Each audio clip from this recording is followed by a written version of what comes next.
যারা নিষিদ্ধ করেছিল সেই দলের উপর কোনো ক্ষোভ নেই, বরং তাদের ক্ষমা করে দেওয়া হয়েছে বলে মন্তব্য করেছেন জামায়াতের আমির ডাক্তার শফিকুর রহমান। রাজধানীতে এক মতবিনিময় সভায় তিনি বলেছেন, কেবল যেসব ব্যক্তি অপরাধ করেছে তাদের বিচার হওয়া উচিত।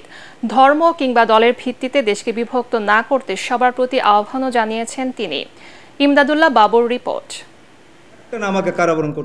গণমাধ্যমের সম্পাদক ও সিনিয়র সাংবাদিকদের সাথে এই মত বিনিময় সভার আয়োজন করে বাংলাদেশ জামায়াতে ইসলামী। যুদ্ধের ময়দানে সেদিন যারা অংশগ্রহণ করেছিলেন, স্বাগত বক্তব্যে মুক্তিযুদ্ধের শহীদদের প্রতি শ্রদ্ধা জানিয়ে জামায়াতের আমির ডাক্তার শফিকুর রহমান বলেন, জাতীয় স্বার্থে বিভক্তি দেশের জন্য ক্ষতিকর। ধর্ম কিংবা দলের ভিত্তিতে বাংলাদেশকে বিভক্ত করা চরম অন্যায়।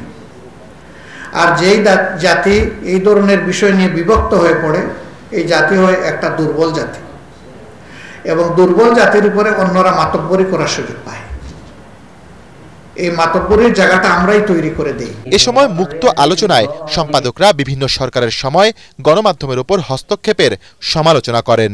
একটা না আমাকে কারাবরণ করতে হয়েছে, এবং বিনা কারণ। আমরা এমন একটা বাংলাদেশ চাই যেখানে সকলে ন্যায় বিচার পাবে। গণতান্ত্রিক কাঠামো যদি সঠিক থাকে, সে দেশের সাংবাদিকতা, সে দেশের মত প্রকাশের স্বাধীনতা ও সমুন্নত থাকে। গণমাধ্যমকে যদি কণ্ঠরোধ করে রাখা হয়, তাহলে কিন্তু এই দেশে ন্যায় বিচার প্রতিষ্ঠা করা সম্ভব হবে না।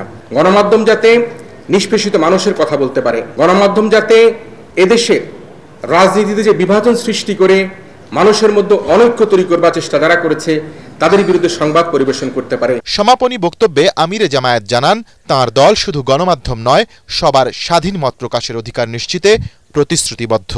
এ সময় জামায়াতের নিষেধাজ্ঞা প্রত্যাহারের বিষয়ে প্রতিক্রিয়াও জানান তিনি। রাজনৈতিক দল হিসাবে কারো প্রতি আমাদের কোনো ক্ষোভ নেই, আমরা সবাইকে ক্ষমা করে দিলাম। কিন্তু যিনি সুনির্দিষ্ট ক্রাইম কমিট করেছে, তার ওই নির্দিষ্ট ক্রাইমের শাস্তি, সেটা আমার সাথে হোক, আপনার সাথে হোক, যার সাথে হোক, তাকে পেতে হবে।